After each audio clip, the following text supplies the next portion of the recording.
Bakının 2 peşə məktəbində vərəmə yoluxma ilə bağlı iddiaların yayılması cəmiyyətdə narahatlıq yaradıb.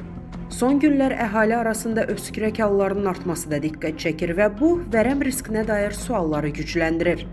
Qlobal Infoza danışan funksional tibb mütəxəssisi, terapevt Sevinç Musayeva deyib ki, vərəm əsasən hava damcı yolu ilə yayılır. Stat: Xəstə insan öskürəndə, askıranda və ya danışanda havaya yayılan bakteriyalar uzun müddət qapalı mühitdə qala digər şəxslərin tənəffüs yollarına daxil ola bilər. Xüsusilə zəif havalandırılan, sıx insanların olduğu yerlərdə, sinif otaqları, yataqxanalar, emalatxanalar və ictimai nəqliyyatda yoluxma riski daha yüksək olur. İmmuniteti zəif olan şəxslər, xroniki xəstəliyi olanlar və uzun müddət xəstə ilə təmasda olanlar risk qrupuna daxildir. Peşə məktəblərində və ictimai yerlərdə profilaktika üçün ilk növbədə mühitin düzgün təşkili vacibdir. Otaqlar mütəmadi havalandırılmalı, süni ventilyasiya sistemləri işlək vəziyyətdə saxlanılmalı, sıxlıq minimuma endirilməlidir.